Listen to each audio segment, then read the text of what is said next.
Mercredi 30 septembre 2023, mesdames, messieurs, bonsoir et bienvenue. Contre la dengue et le chikungunya, deux nouvelles épidémies qui font rage actuellement dans la sous-région. Le ministère de la Santé et de l'Hygiène publique met en garde la population. Qu'est-ce que c'est la dengue, le chikungunya? Nous irons plus en détail dans ce journal. Les centres de gestion agréés ont fait objet de discussions mercredi dernier en Conseil des ministres. En avant-projet de loi les concernant a été adopté, ouvrant encore plus leur champ d'intervention. Nous faisons le point dans un instant. À l'international, au Burkina Faso, les militaires mettent la sécurité au premier rang au détriment des élections. C'est ce que leur chef Ibrahim Traoré exprime par les élections, pas une priorité. On y revient dans cette édition. Et puis en Eswatini, suite aux élections législatives tenues hier vendredi, pourtant déroulées au calme, les observateurs devinent d'éventuelles situations de troubles qu'il pourrait y avoir en raison de l'état un peu compliqué de la politique dans le pays. C'était donc les titres. Restez avec nous, le développement, c'est tout de suite. Bienvenue à tous. Mercredi dernier, en Conseil des ministres, il a été adopté en avant-projet de loi au sujet des centres de gestion agréés. Ce dernier, selon les décideurs, est censé apporter un certain nombre de changements positifs à l'endroit des très petites et moyennes entreprises. On en découvre un peu plus dans ce qui suit. Les centres de gestion agréés togolais vont connaître une extension de leur fonctionnement. Ce changement intervient en faveur des très petites et moyennes entreprises et porté sur les domaines d'intervention des 10 centres. La nouvelle a été portée par un avant-projet de loi adopté en Conseil des ministres mercredi 27 septembre. D'après l'avant-projet de loi, les centres de gestion agréés qui, jusque-là, avaient seulement le statut d'association et pouvaient être créés par des acteurs économiques, vont en plus de cela intervenir dans la comptabilité, la gestion, la fiscalité et le droit social des TPME. L'idée, c'est d'avoir des entreprises fortes et dynamiques. L'autre nouvelle apportée par l'avant-projet de loi est la création d'un organe de suivi des activités des centres. En effet, par définition, les centres de gestion agréés sont des structures qui fonctionnent comme des associations ou des sociétés de capitaux. Ils encadrent leurs adhérents en matière de gestion, s'occupent de leur comptabilité et les accompagnent dans les domaines fiscal et de droit social. Au Togo, avant 2020, seulement l'aspect associatif était reconnu à ces derniers. En août 2022, leur cadre juridique a été actualisé et renforcé, donnant la possibilité aux acteurs économiques, tels que les experts fiscalistes, les experts comptables et les membres de la Chambre du commerce, d'en pouvoir créer. Actualité au sein du système éducatif national, les autorités togolaises ont décidé de la reconduite de la gratuité des frais scolaires au sein des établissements publics pour le compte de l'année scolaire 2023-2024. On fait le point dans ce reportage de Jessica Allo et de Bernard Canvy. La suppression des frais de scolarité a été reconduite par le gouvernement pour le compte de l'année scolaire 2023-2024. Cette décision concerne les collèges et les lycées d'enseignement public pour la 3e année scolaire consécutive. En effet, cette mesure avait été prise à la rentrée scolaire 2020-2021 dans le but d'atténuer l'impact de la pandémie de Covid-19 sur les populations les plus vulnérables, mais aussi pour assurer une année scolaire réussie et faciliter l'accès à l'éducation pour tous. Selon le gouvernement, ce sont plus de 3 millions d'élèves qui ont repris le chemin des classes cette année. Cette hausse du nombre des apprenants pourrait bien s'expliquer par cette gratuité des frais de scolarité. À part cette mesure, d'autres ont été prises dans le but commun de garantir la réussite des élèves. Les autorités togolaises prévoient pour le compte de la nouvelle année académique le recrutement et la formation du personnel enseignant et d'encadrement, la fermeture de certaines écoles ne répondant pas aux normes en vigueur, aussi la dotation des établissements en équipement et matériel didactique et logistique.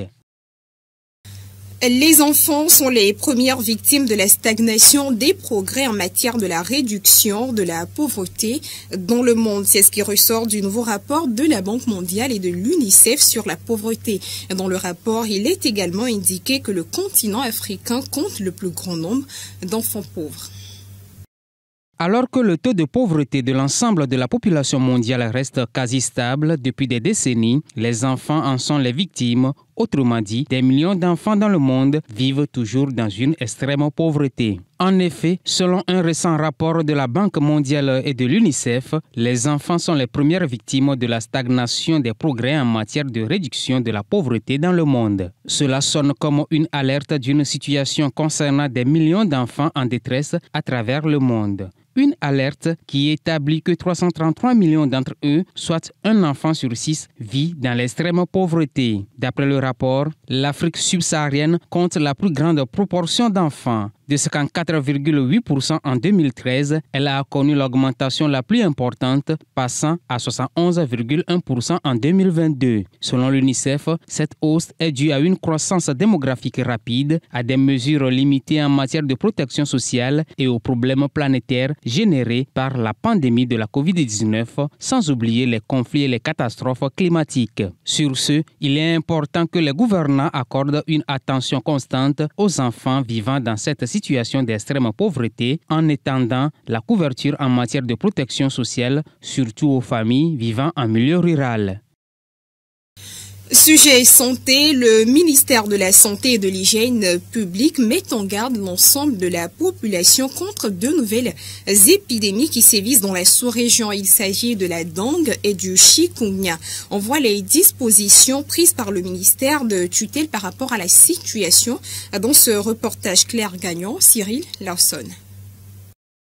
Deux nouvelles épidémies sévissent dans la sous-région ouest-africaine. Il s'agit des épidémies de dengue et de chikungunya, deux fièvres hémorragiques qui se transmettent par piqûre de moustiques. En vue de réduire les risques de contraction, des mesures ont été édictées par le ministère en charge de la Santé. Il est recommandé de dormir sous moustiquaire imprégné ou en portant des vêtements qui couvrent autant que possible tout le corps. Aussi, faut-il éliminer les déchets solides, assainir régulièrement l'environnement en détruisant les gîtes lavaires contenus dans les boîtes de conserve et autour des ménages. Le ministère de la Santé et de l'Hygiène publique a également à son niveau pris des dispositions pour faire face à la situation. Entre autres, il envisage renforcer la surveillance au point d'entrée, maintenir un niveau d'alerte élevé en vue d'assurer la détection précoce et la notification des cas, sensibiliser la population, mais aussi organiser la prise en charge d'éventuels cas.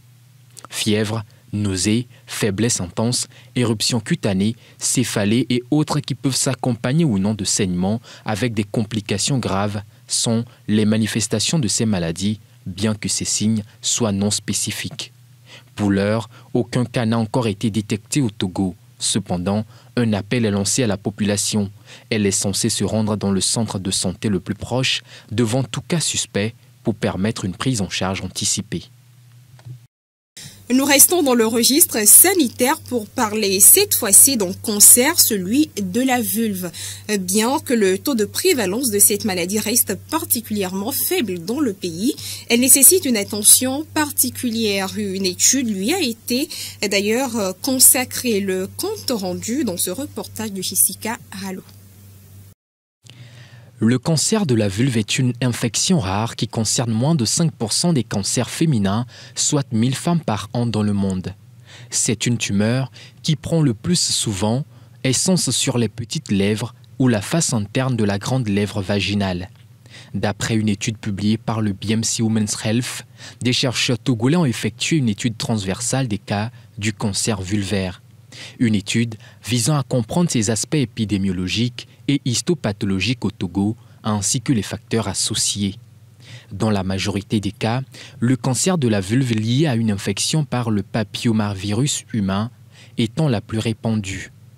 Il est le plus souvent contracté chez la femme au début de sa vie sexuelle, d'où l'intérêt de la vaccination chez les adolescents, chirurgie associée ou non à la radiothérapie et à la chimiothérapie. Place à l'actualité internationale au Burkina Faso. Un an après le passage au pouvoir des militaires, une grande mobilisation a eu lieu hier vendredi à Ouagadougou, dans la capitale. Cette mobilisation a été organisée par la coordination des organisations de la société civile et on pouvait y voir les participants, les partisans, exprimer leur satisfaction vis-à-vis de la gouvernance du régime militaire au cours des 12 derniers mois. À Ouagadougou, au Burkina Faso, les partisans du capitaine Ibrahim Traoré se sont rassemblés vendredi pour le soutenir, un an après sa prise de pouvoir par un coup d'État. Venus d'horizons divers, les manifestants ont pris d'assaut la place de la nation, exprimant leur satisfaction quant à la gouvernance du régime militaire. Pendant ces 1 an, vraiment, on a vu beaucoup de changements. Il y a eu beaucoup de changements. Il y a eu moins d'attaques, moins de déplacés. Et il est en train d'emprunter un pas vraiment qui me va vraiment droit au cœur. Ouvrir des usines pour des jeunes et des Burkinabés, vraiment, ça c'est vraiment incroyable. Bon, 1 an, un bilan très satisfaisant et nul Burkinabé ne peut dire le contraire. Puisque d'abord nous voyons ce que le capitaine a déjà fait, remettre beaucoup de villages en place. Déjà c'est un acquis pour nous et on est fiers de lui. Et nous lui faisons confiance et nous savons qu'on va gagner cette guerre contre les faiseurs du mal. Organisée par la coordination des organisations de la société civile, la mobilisation était notamment axée sur le projet de nouvelle constitution envisagé par le capitaine Traoré. On a l'espoir pour l'avenir. Ce n'est pas pour nous-mêmes qu'on bat, c'est pour nos enfants et pour nos arrière-petits-enfants qu'on se bat. C'est pas pour nous-mêmes. Voilà, pour nous, c'est déjà passé. Voilà, donc c'est pour le futur, nos enfants, c'est pour ça. Voilà. Convaincu des avantages que peut apporter une nouvelle constitution, la coordination des organisations de la société civile du Burkina Faso a appelé le président de la transition à entamer le processus de changement. Et pendant ce temps, pour le régime militaire, la sécurité au Burkina Faso prime sur les élections. Pour l'heure, il est plutôt prévu par le numéro 1 burkinabé Ibrahim Traoré en changement partiel de la constitution du pays. 1 an après le coup d'État au Burkina Faso qui a porté le capitaine Ibrahim Traoré au pouvoir, ce dernier a affirmé vendredi que les élections ne sont pas une priorité. Le chef de l'État a évoqué le défi sécuritaire, le pays étant toujours la cible d'attaques djihadistes meurtrières perpétrées par des groupes liés à Al-Qaïda et l'État islamique. Ce n'est pas une priorité, ça je vous le dis clairement. C'est la sécurité qui est la priorité. À l'entendre, il n'y aura pas d'élection présidentielle au Burkina Faso sans le retour de la sécurité. C'est d'ailleurs ce qu'avait affirmé le Premier ministre burkinabé en mai dernier. Pour rappel, la transition doit théoriquement durer jusqu'en juillet 2024. L'actualité, c'est aussi l'évolution de l'affaire Bongo au Gabon. Suite à l'inculpation de l'ex-première dame Sylvia Bongo, les Gabonais se sont prononcés. Nous vous proposons de suivre les avis recueillis. Sylvia Bongo Ondimba, l'ancienne première dame du Gabon, a été inculpée de blanchiment de capitaux jeudi, 1 mois après que son époux Ali Bongo a été renversé par un coup d'État. La nouvelle a vite fait réagir les Gabonais de Libreville, dont certains soutiennent la décision de justice rendue publique vendredi par le procureur de la République, André Patrick Ropona. Elle mérite cela parce que, quelle que soit la force que vous avez, vous ne pouvez pas détruire tout un pays. Et vraiment, s'il faut que la justice fasse son travail, je pense que même son mari doit être interpellé. Parce que c'est le mari qui l'a mené et c'est le mari qui lui a donné le pouvoir. Bien sûr qu'à travers sa maladie, ils ont profité de faire du n'importe quoi. C'est vrai que je ne connais pas les rôles que doivent jouer les premières dames, mais Sylvia, bon, je ne vois pas ce qu'elle a fait pour le Gabon. L'ex-première dame inculpée de blanchiment de capitaux, de faux et usage de faux est toujours maintenue en résidence surveillée. Toujours au Gabon, la tension n'est pas qu'au niveau des Bongos. Les militaires également de leur côté commencent par en avoir. Mais la tension dont il est question à leur niveau vient de la part des différentes classes, retraités, jeunes au chômage et les malades ignorés qui réclament déjà les promesses qui leur ont été faites par le nouveau régime. Les précisions dans ce reportage. Au Gabon, dans la nuit du 30 août 2023, l'armée mettait fin au règne d'Ali Bongo moins d'1 heure après l'annonce de sa réélection.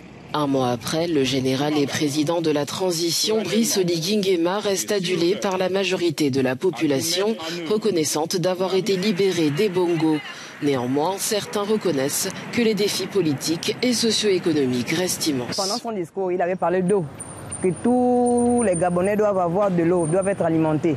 Nous, précisément dans le quartier Mélène ici, nous avons des tuyaux placés, mais jusque-là, on n'a pas encore de l'eau. Et le président Oligui, jusque-là, il n'a pas encore touché du doigt ou bien il n'a pas encore lancé une activité pour que les gens de la SCG viennent contrôler ce qui s'est dit. Je souhaite que le couvre-feu soit simplement retiré parce que déjà, je n'ai pas observé de problème de sécurité dans la ville ou dans les autres provinces du Gabon. Donc je pense que par rapport aux structures ou des sociétés qui œuvrent la nuit, je pense que ce serait idéal quand même. Depuis qu'il est au pouvoir, le général Oligui enchaîne les consultations avec différentes catégories de la population. Pour Serge Toussaint, un retraité, les Gabonais doivent être patients avec les nouvelles autorités. C'est trop tôt de l'évaluer. Il vaut mieux être patient parce qu'un mois, c'est pas beaucoup. 2 mois, c'est non plus assez. Mais c'est peut-être à partir de 3 mois, 6 mois qu'on pourra voir ce qui ne va pas par rapport aux attentes. Par rapport aux mesures qui ont été prises par le président de transition, je reste convaincu et je crois que par les mesures qui ont été prises, les choses vont s'améliorer positivement. Et j'espère de façon personnelle trouver une aide qui me permettra d'ouvrir mon entreprise. Mercredi, le Premier ministre annonçait qu'un appel à contribution sera ouvert à la population début octobre pour préparer un dialogue national.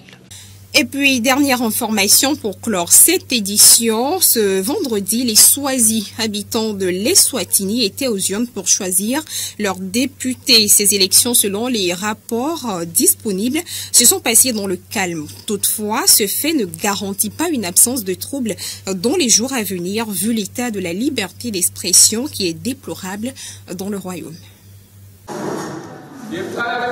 Plus d'un demi-million d'électeurs dans la dernière monarchie absolue d'Afrique, les Swatini, ont été appelés vendredi à choisir leurs députés.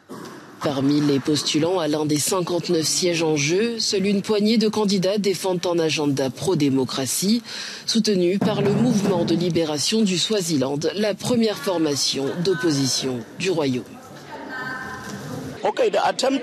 Notre tentative est de dire aux électeurs que nous avons besoin de gens qui iront au Parlement pour être la voix des sans-voix. En comprenant qu'en Eswatini, il y a encore une dictature où le roi détient tous les pouvoirs, c'est une monarchie absolue. Nous voulons une voix au Parlement pour parler de démocratie. La plupart des candidats étant fidèles au roi, il est peu probable que l'élection modifie le paysage politique. L'opposition avait ainsi appelé à boycotter le scrutin de vendredi, estimé joué d'avance. Les richesses doivent être partagées, tout comme le pouvoir. Nous avons un Premier ministre, mais il doit être élu par le peuple et non désigné par le roi. Car de cette façon, il ne rendra pas de compte à la population, mais seulement à celui qui l'a nommé, car c'est lui qui détient le pouvoir. En Eswatini, anciennement connu sous le nom de Swaziland, les partis politiques sont interdits depuis 50 ans. Quant aux formations opposées au régime, elles sont enregistrées en tant qu'associations ou ONG. Le Parlement, lui, ne joue qu'un rôle consultatif auprès du monarque Mswati III, qui peut opposer son veto à toute législation. Les résultats doivent être annoncés dans les prochains jours. Et voilà, c'est donc la fin de ce journal. Merci à vous de l'avoir suivi. Restez fidèles à nos programmes. Excellente soirée à tous.